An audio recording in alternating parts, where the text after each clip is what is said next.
But just say thank you very much for everyone for joining the breakout session today on leveling up, making growth work for all. So the real aim of why we wanted to have this discussion is, as everyone will be aware, in the 2019 general election, the current government ran on a platform of getting Brexit done and unleashing Britain's potential. And kind of behind that messaging was this concept of leveling up, which was deployed a lot in the government's narrative. And what we think that means is it wasn't just necessarily about leveling up regions or regions of the country that were pro-Brexit having their voice heard in the national debate, but also a statement about a radical new approach to economic policy to ensure that areas which are considered left behind or had declining industries over the past are brought back on par with the other areas of the countries which were seen to be doing better. Now, levelling up is, well, the phrase levelling up is quite new. The concept has been around for quite some time. The Labour Party's 1997 manifesto talked about bringing the country together and creating a country in which we could all live in. And the Conservative Party's 2010 manifesto had an entire chapter on ensuring growth was spread across the whole country. But we still need levelling up in 2020. And with the impact of the pandemic, levelling up is potentially even more challenging as regions are faced by another economic hit. And there's potentially even more ground to make up. But as we think about levelling up, it's not just a statement that politicians say, it's something which businesses, people, and policymakers have to think about putting into action. So it's that the focus of today's conversation is very much to kind of unpick the concept, understand what we think levelling up means, and how we think we can try and achieve it. I don't have all the answers to that, but thankfully I've got a really excellent panel who might do. So we're really grateful to be joined by Charlotte Holloway, Government Director in the UK for Zoom, Colby Ranger, Global Head of Strategy for Comms and Financial Services and Investment at ATOS, and Matthew Stevenson, Policy and Community Lead for International Trade and Investment at the World Economic Forum. So we'll start off the panel today by asking each of our speakers to kind of give a 1 to 2 to 3 minute introduction about what they think of the topic of levelling up. And then we'll kind of run through a few discussion topics, but be really keen to kind of bring the audience into this discussion as much as possible. So please do post thoughts, comments, questions in the chat, and we'll try and thread that into our discussion. So I'll turn to Charlotte first of all for her opening remarks. Thank you, Neil, and thank you to Tech UK for organising a fantastic Future Summit. As a Tech UK alumni myself, it's a pleasure to still be involved in these kind of activities, and I know how the tech community really values them. Levelling up as part of the Conservative Party manifesto in 2019 is now looking to be implemented in a very, very different world to the one in which it was perhaps envisaged. We're sort of past the phase of saying it's been an unprecedented year. In fact, I think we need to start banning the word unprecedented because we use it too much. But indeed, the past year has seen a phenomenally difficult time for society, for the economy. But where we are at Zoom is had a unique vantage point on some of the behaviour changes that we've seen in digital adoption, both by consumers, by businesses, large and small, through to the largest banks and so forth, in how our platform has been used in this difficult past period. Just for a bit of context before I dive into the question, Zoom's an American company, and we provide video conferencing alongside a number of other tools and software. We're actually coming up to our 10-year anniversary. So whilst a lot of people came across Zoom for the past year, we've actually been around a lot longer than that. But it was last year that we saw the Zoom boom in all parts of the UK and indeed across the globe. We were the most downloaded app in the UK on the App Store in 2020, more so than the NHS Track and Trace app. And as an American company, we see the UK and the objectives in the UK as kind of really aligning quite well with a lot of what our products and services offer. So last year, the company really kind of stepped up to expand the delivery of our services to governments, to family and businesses across the globe. And we did a number of things which I think have a sort of set of implications for how we think about this levelling up idea. One example is that we removed the cap on education institutions using Zoom. So we normally have a 40-minute cap. We lifted that so that schools across the country could be using Zoom and using these digital technologies without those limitations. We now have tens of thousands of schools using Zoom. And I think what's very interesting in that journey is that we know that a lot of school users will find Zoom a very easy and frictionless platform to use, as well as being safe and secure. Parents and people going online for the first time have found Zoom a very straightforward experience to use. Similarly, we've been used in the NHS and in GP practices, and people may also be familiar with our use in virtual parliament and in local governments, and indeed in Handforth Parish Council, as people who are fans of Queen Jackie Weaver may have noticed. So we've seen a really interesting past year in adoption and use, and I think it's fair to say that Zoom considers itself a company for both during the pandemic, but we see our tools very much as fit for a post-pandemic world, and this is really where the kind of levelling up agenda can come into play. Technology is changing the world of work. I think that's been pretty clear for a while, but even more so over the past year. A YouGov poll in September 2020 found that 4 in 10 workers want to continue home working after the pandemic. We don't think that home working and virtual working needs to replace the office, but it's about how we move to a hybrid world. And this actually throws up some really, really interesting questions for the density of the economy that we have in London and the Southeast, and how we think about how businesses operate, both large and small, in different ways. You only have to look to the Treasury's plans to create a Treasury North, moving significant parts of the civil service to different parts of the country, to think about how these kind of technologies and tools that Zoom and yes, others provide in making some of these things a reality, and redistributing the intensity of work in different parts of the country. So I think it's one thing as we move to thinking about hybrid working and how that aligns with levelling up, is making sure that workers themselves are equipped with the tools that they need to do their work. I think Tech UK has been a very strong advocate of things around digital skills training, access to IT devices, provision of high-speed broadband, so that those wanting to work remotely in different parts of the country, be it on Zoom or others, can enjoy the full benefits of those new technologies. So we'd like to see employers kind of recognising those additional factors, and whether that's childcare needs, living in small or shared accommodation, but that we can make sure that workers can make the full use of technology going forward.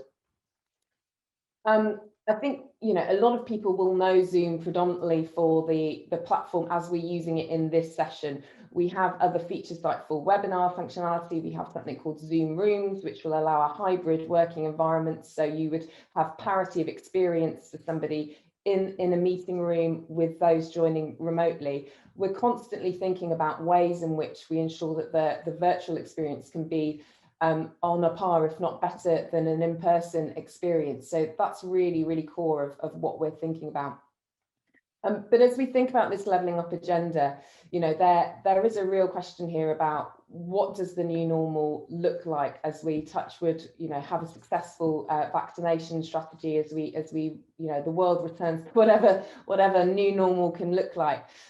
Tools like Zoom definitely have a role to play, but I think what we'd also want to see is a really strong vision from government about what that can look like in practice, how we incentivise more small and medium-sized business adoption of these technologies across the country, and indeed how we can make sure things like the Build Back Better Council that the government recently announced, how we ensure that has a really strong hybrid working element to it, that isn't just about returning to how things were, but taking the best experiences from the last year, where there has been accelerated digital adoption and people are doing different things online.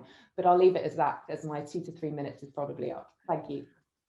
Thanks very much, Charlotte. And I absolutely accept your point of, when the government thought of levelling up in 2019, it didn't consider the changes that were going to happen as a result of coronavirus and the pandemic. And now we have all these new tools like Zoom, Teams, etc., that have become almost ubiquitous. And how do these function into the way we think about levelling up? And what does that mean for place? So really interested to dive into that later on in the conversation.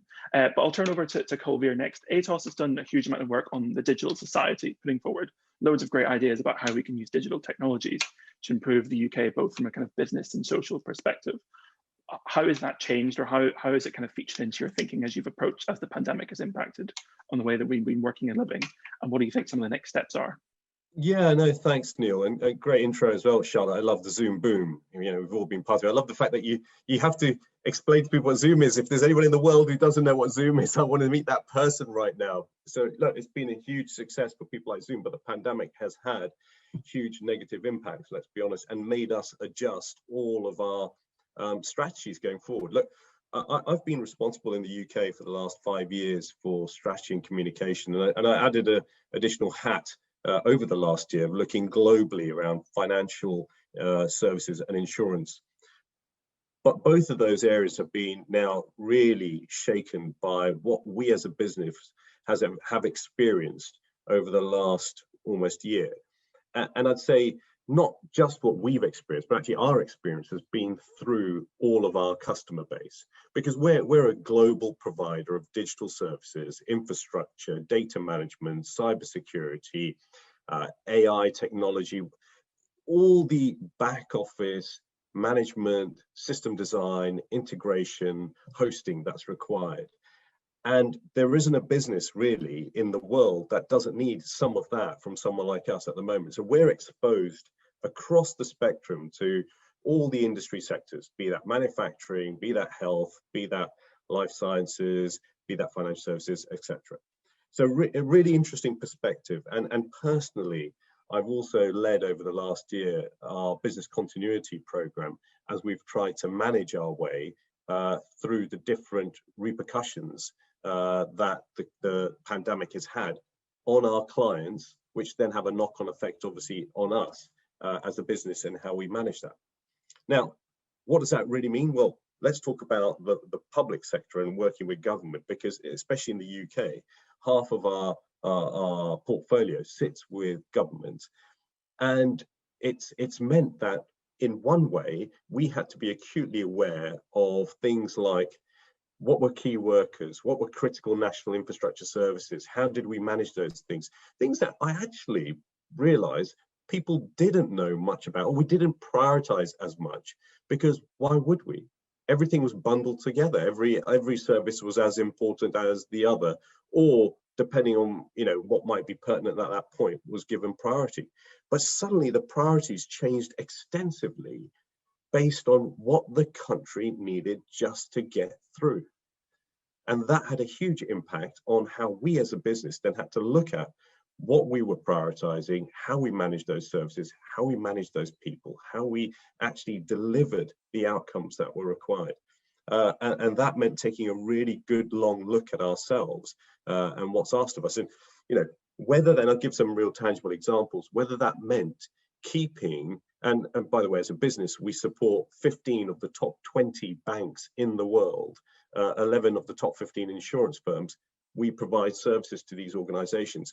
And in an environment like this, where those things are critical for people to keep those services going, we have a long relationship as a digital partner for National Savings and Investment Bank.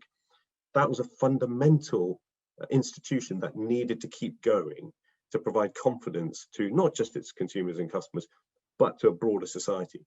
Equally, utilities, energy providers, the health sector, supporting quick setup of service desk provision for the Nightingale hospitals, and various other things of that kind, all required us to change our approach to how we can then assist in a brand new environment of, and I'd like to say this, Neil, leveling up of services. It's almost like the service model has changed. What services are now important or prioritized? How do we level up the delivery of them from our perspective of resource, time, and people? So that's from a corporate perspective, how Atos has had to sort of really change its view. And it doesn't mean that this is a permanent change. We know we have a period of time we're going through, but I think it will have semi-permanent ramifications about our business model and what we realize now we need to focus on when it comes to critical services and how we manage that going forward. Now, how does that play into the political conversation around leveling up? I hear you ask. Well, as we've all been saying, last year, leveling up seemed to be about, building roads and bridges and moving offices to different parts of the country to help bring jobs and focus and even dissipating political power across the country. All very good and all very noble, but the change that's happened now is, I think, through this tragic pandemic, it's highlighted the issues that we see in the inequalities in society. We have seen how the pandemic has basically turbocharged inequality, as well as many other things, but highlighted the digital divide that we all probably knew existed. We were all aware that there was a digital divide and the implications of it, but now nakedly demonstrating in areas such as education, health outcomes, what's happening in certain parts of our economy, those that are online and those that are offline being decimated, whereas online being turbocharged in terms of being able to tap into markets that there are. That is part of what the pandemic has really exposed to us. And now when I think the government thinks about levelling up, it really has to think about levelling up the digital divide that this pandemic has extrapolated for society at large.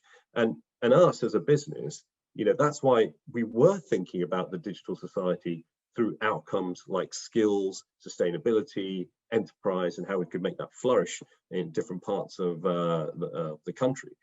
But we're now equally, if not more, thinking about the social outcomes, the economic inequality, and how do we start bridging those bigger digital divide challenges that, as I say, the pandemic has really demonstrated.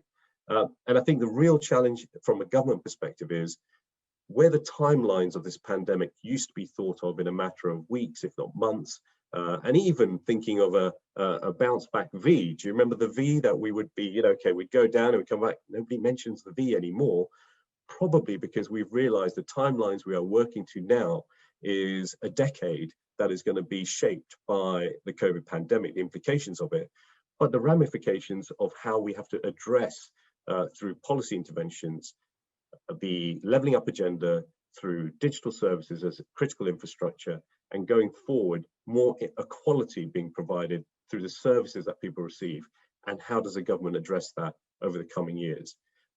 It's a huge agenda, and I think what's happened is that levelling up is maturing into what it really needs to focus in on, which is social inequality and how it will do it for the future. That's really interesting. I totally I remember the V. I don't think we have a letter that really fits the shape of the recovery we're going through anymore. I think you probably have to combine several letters together. Well, I might say, Neil, I heard somebody else say this, so it's not my idea, but there is now talk of a K. And what that means is that, and we can see this, that there is obviously the down, but there are certain industries and environments that are really going to come back quickly, and then there are others that are still heading down.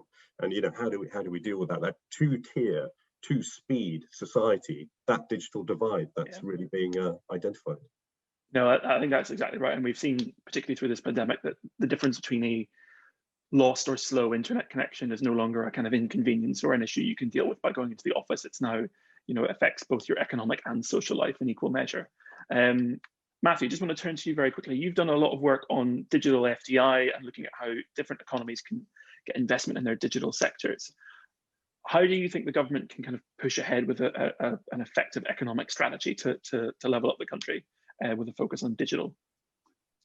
Thanks, Neil. First of all, let me say thank you for the opportunity to be part of this group and this discussion. Having lived in the UK a while ago, it's nice to be back virtually. Thanks for the invite, and having gotten the support of Tech UK in some of our work, we appreciate that. And having worked with Zoom, our partner, we appreciate that. And coming after Charlotte and Colville, I think makes a lot of sense. So thanks. Before I jump in, I just want to offer a rather provocative thought of an e-recovery, which is laid on its side. A new letter, perhaps, the one part of the economy picks up and then another down the road with a lag. So I haven't heard that, but E on its side with two recovery moments. So just something to throw into the mix for discussion, a lively discussion. I appreciate coming after Colville because he mentioned policy framework, and that's really what we at the forum have been focusing on, the enablers, so to speak, so that business can thrive, including Charlotte and Colville's. I'd like to take a step back and say, in terms of leveling up, how can we think of leveling up in the digital world? So I think there are a lot of there are opportunities in digital trade for SMEs and others to plug in, but they may not have the skills or the infrastructure. That's the challenge, especially in some parts of the country. So what to do about that?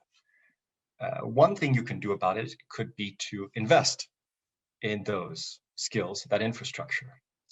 Then the question is how to facilitate that investment. what should government do to create the quote unquote enabling environment for that to take place? And so that's a little bit our work, which we call digital FDI. Digital investment is how to create what I call digital friendly investment climates. And if you have digital friendly investment climates, investment will flow in.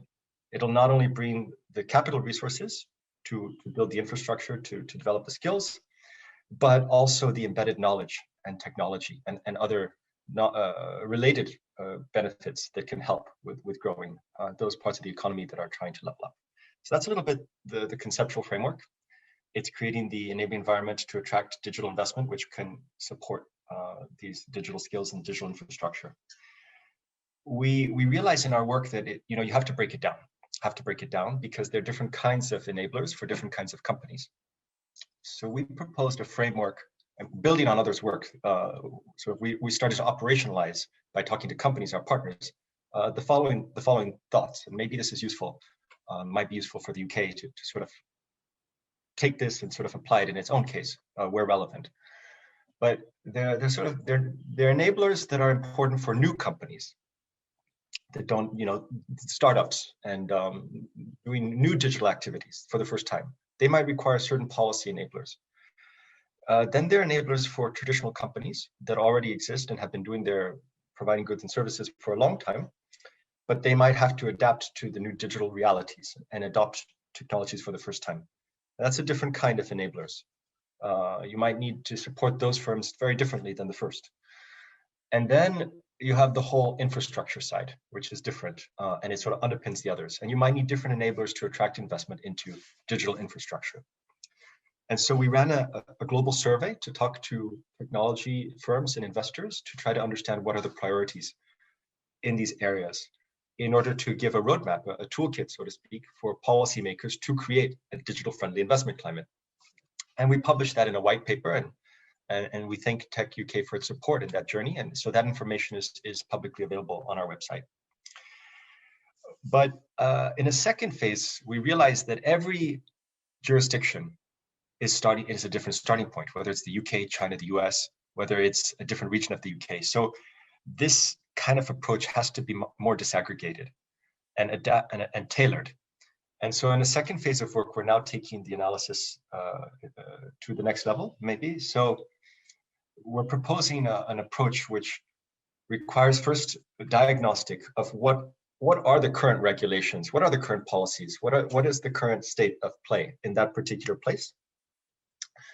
Talking to the private sector, because you need to talk to industry to know what they need to invest. And so that consultation step, that public-private collaboration, then identifying the reforms or the interventions accordingly, and then implementing them. So it's a 4-part process. And I think that as the forum, we're trying to facilitate that process, precisely bringing together actors that need to talk to each other, and tailoring that analysis and those actions to different jurisdictions. And so that might be, we're talking to governments in the Middle East, we're talking to governments in Central Asia, in South Asia, about these kinds of questions and facilitating these kinds of processes to attract digital investment, to grow digital skills and infrastructure. And maybe this is kind of a similar thinking, a methodology that could be very relevant to the UK and to parts of the UK that wish to level up. So I wanted to share that. And I think I'll stop there. I'll probably talk too long. Thank you. Thanks very much, Matthew. And interesting enough, Tech UK has also done a piece of research looking at sort of local digital capital and how we kind of look at the different building blocks that help make for successful tech ecosystems. And we're sort of pushing ahead with how you can maybe analyze those and create an analytical framework by a kind of UK nations and regions level. So definitely probably some kind of cross comparison between your work and the stuff that we're looking to develop. I thought what you said around sort of public-private partnerships was incredibly powerful. That's something that just become sort of a bit of the lingua franca of the last year when it comes to tackling the COVID crisis, whether it's been from sourcing PPE to creating CPAP machines and ventilators, or even to the vaccine rollouts. It's been really focused on public-private partnerships with a shared goal, and perhaps that's something that Levelling Up can inherit as the kind of shared goal around which to unite public and private partnerships. But I think my first question sort of to the panel as we kick off the discussion is, what do we sort of define as levelling up? Like, what are the kind of tangible aspects that we think make up the Levelling Up program? Kulveer, I just wanted to start with you first about when you think of leveling up, what are the kind of the first things that pop into your head as the key tangible outputs from that kind of program? Well, I actually want to comment on Matthew's points there, because I think there is now a need for people to do that audit on what is it we're actually looking for the outcomes here, because without that, there'll be a lot of political narrative around leveling up, which could keep shifting as well as political, motivation moves. But I think right now there is a need for that audit-based, information-based analysis that says, okay, this is what's going to happen. And I say that actually, I heard a very senior Whitehall figure last week talking about leveling up. And their view was that actually the same thing, that there's been a lot of political narrative about that, but what Whitehall and the civil services right now in the UK focused on is understanding what is it that leveling up will deliver. So now, if they're still working on it, forgive me, I won't give you the direct answer of what I think it is, because I think they are still working to understand, because we've heard a lot of, and politicians quite rightly have to set a narrative out about what they want to see to achieve. And Neil, you were highlighting, there hasn't been a government that hasn't gone by in the last 20 years that in one way or another has considered the leveling up concept, the equality concept, whether that be through investment and infrastructure. But in this era is, how do we define leveling up? And I think, again, Matthew's point about the partnership between industry and governments. Now, let's talk a bit through the technology and digital lens, because that's what we're interested in. And increasingly, as we all knew would happen, it has come to the fore. Technology is leading in all areas of what needs to change, because it's the backbone for most things. And what we also find is that it's global technology businesses. So whether it's Charlotte's business or my business or any other business, a lot of the large global businesses are the ones who will probably be making the significant investments that will probably trickle down to help enable some kind of leveling in society or service delivery. Now, at what point do local governments join into that investment thinking and that strategic thinking? So an example of a program that we've announced only a couple of months ago was our Atos One Cloud investment program. Now, we announced over $1 billion of investment over a 5-year period in Atos One Cloud and supporting the delivery of that technology. And as we know, cloud is becoming ubiquitous. People want to move to it, utilize the technology. But a significant amount of that investment actually is about skills and training. Now, that, depending on where it then lands geographically, has a huge implication for society, for jobs, for how we see the leveling up side of things going on. And it makes me think about, if we rewind a decade, 2 decades, 3 decades, those big deals that then businesses like car manufacturers and energy plants would make with governments to encourage the investment into certain regions of countries where they wanted societal change, let's call it leveling up. Government would work with private sector to define the plans about investment through industry. And I think, Matthew, that's some of maybe where the World Economic Forum can also help governments thinking around digital technology investment, because it's less tangible. It's not always about building factories, but it is absolutely about skills and development and career and communities. And I think that's something that we can explore and work further on in terms of being part of the leveling up agenda. Thanks very much, Gulbir. And Charlotte, I just wanted to turn to you. There's been a big focus here on private-public partnerships, how we work together with between the private sector and the public sector to achieve that leveling up objective. Zoom's done, you mentioned a few of these at the start, Zoom's done so many engagements at this point. What to you has been kind of some of your most successful projects, or ones that you think are really kind of helping us kind of think and define about that leveling up project? Yeah, it's a really good question, and I'm going to do what Gulbir did and refer back to Matthew's points, because I think there's some really powerful elements of the framework that Matthew laid out there. We're seeing that there are these granular incremental steps of different types of digital adoption in different parts of the economy right across the country. There's been this sort of we've different, whether you've been in different tiers or, you know, when we're in national lockdown, there's still this sort of commonality that businesses have had to adapt in different ways and depending on different sectors. But there has been a common experience if you're in the hospitality sector, thinking about how you adapt. If you're a personal trainer, thinking about how you move your classes online, you know, in lots of different parts of the economy, depending on where you are in the country, starting to think in different ways about how you can use digital tools to different effects. I think Matthew's framework is a really good one that I'd encourage the Building Back Better Council to take a look at. It's really important that we actually think through, you know, we've got all these components of government policy in place, albeit around industrial strategy, albeit around you know, the green approach, all these different areas. How do we make sure that those pre-existing things are seen through this lens of levelling up in a post-pandemic world or in a transitioning out of the pandemic world? And I think Matthew's points ahead a lot there.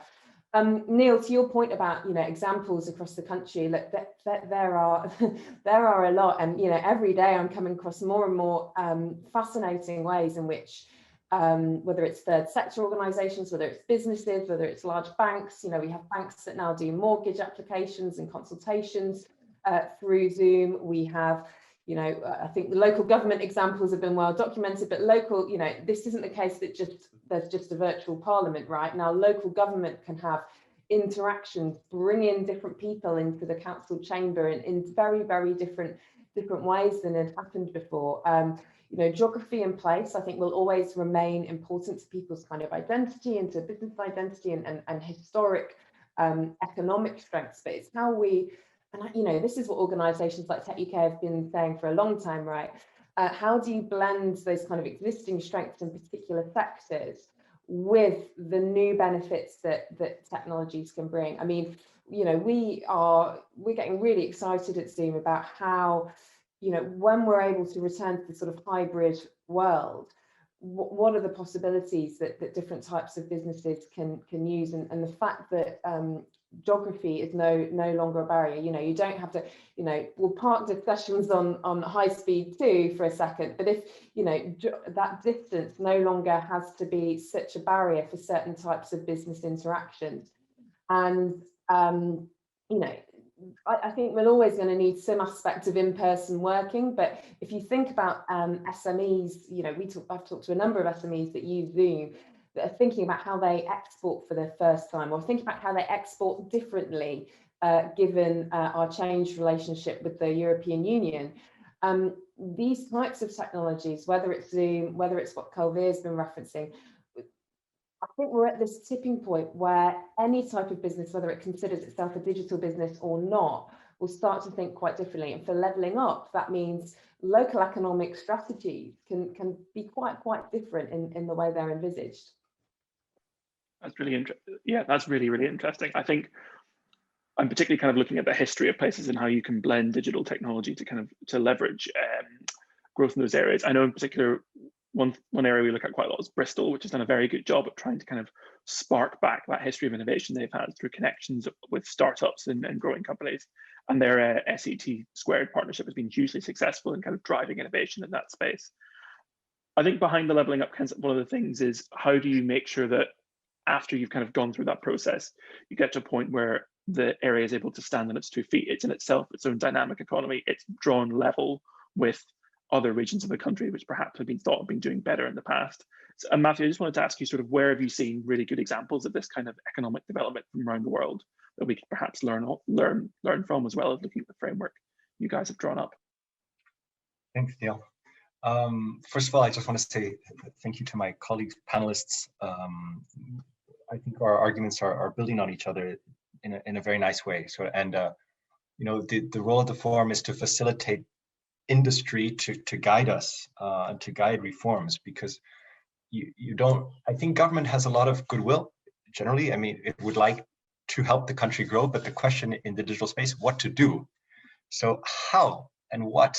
And I think this is where we need to talk to Calveer and Charlotte, Zoom and Atos, and understand what are the needs of companies to expand. Where are they hitting their heads against the wall, metaphorically, so to speak, because there's a bottleneck or a jam or an impediment. How can we take that out of their way, both for existing companies and new companies? So I think my first comment would be to say we don't really have all the answers, and we don't need to have the answers, but we can have a process where we sort of work on these answers continuously, because the answers will change.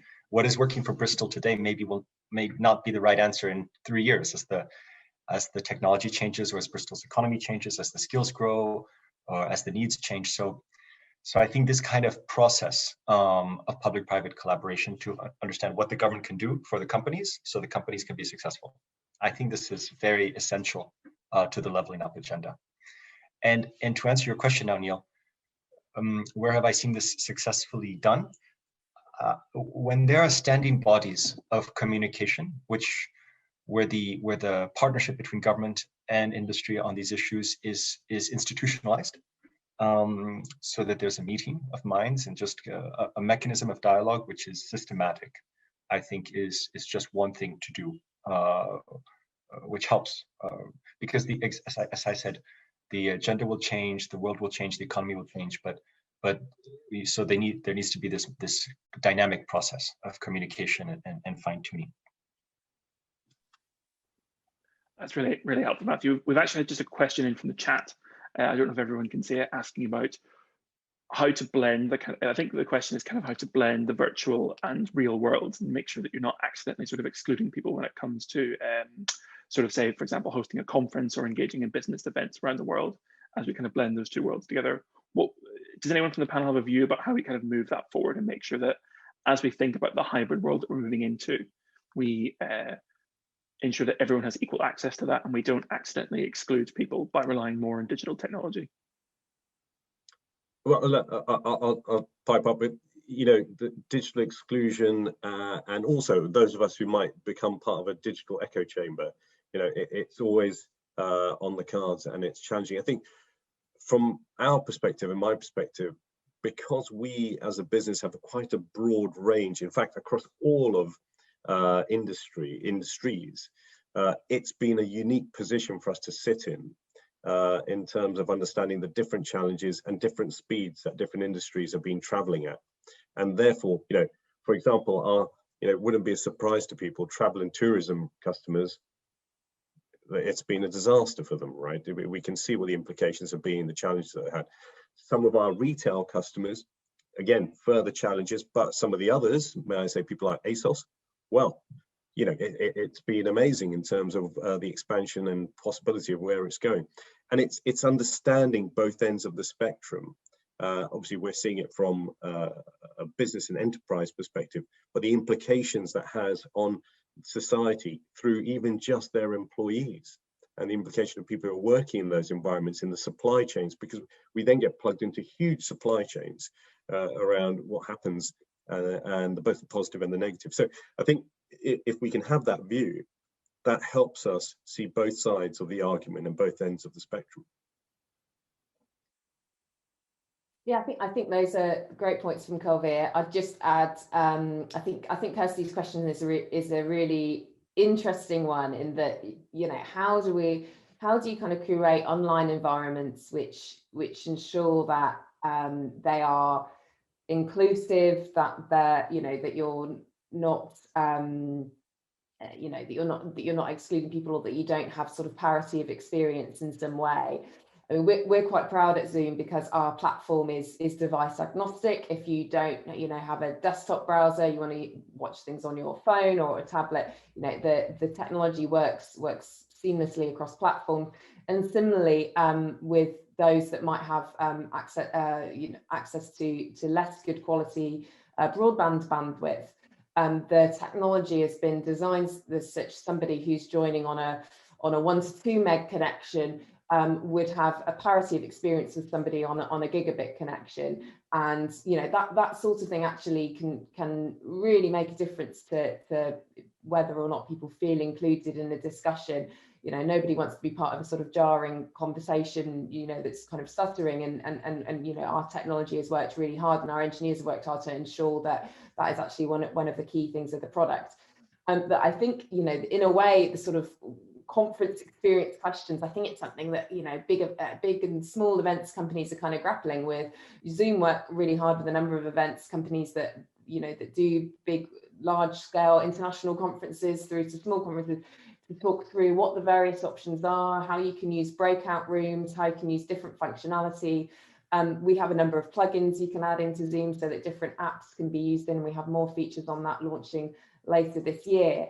But I think, you know, it's not just about what a technology company do, it's what can existing industries think about how experiences will be different, because we still live in a knowledge economy, we still live in an experience-based economy. So how the experts in those fields can think about the interactions with various products is you know, kind of really important, really. I hope that answers the question partly, Kirsty. Yeah, I think that's a really good factor in sort of looking at inclusive design in products and how we bring people in as a really, really strong message to send out. So this session ends at 12, so we've only got a minute left, but I wanted to kind of pose the question, sort of final sort of devil's advocate question. If the Prime Minister popped up in the Zoom call in the next minute, looking for ideas about what would be your #1 top tip for achieving the levelling up agenda, what would you say to him if he was here for only sort of a brief minute? I'll start with Kulveer, then go to Matthew, and then go to Charlotte. Well, I think the Build Back Better Council is great, but I think underlying that is technology. And as I said to the Prime Minister when he was Mayor of London in 2010, everything's about digital, Boris, and that's why I set up the Digital Office for London. So I hope he remembers that, and I'd say it again. Matthew? So to answer you, this and the previous point together, I think there may be 3 types of firms and 3 types of people that we're looking at in this situation. They're the ones that are going to do really well, and they are doing very well. Zoom, Atos. They're the middle ones that are struggling, but will adapt. And then the ones that don't have the skills and are just not ready for the digital economy and are struggling and are at risk. So I think I would tell the Prime Minister that we need to have a targeted strategy for each. We need to help the successful, the champions just boom, like Zoom, and grow because they'll bring the economy along. We need to help the middle tier develop the skills they need. And we need to bring up those who maybe are not in the right place now with targeted interventions. And we need to do all 3. Thank you. And lastly, Charlotte.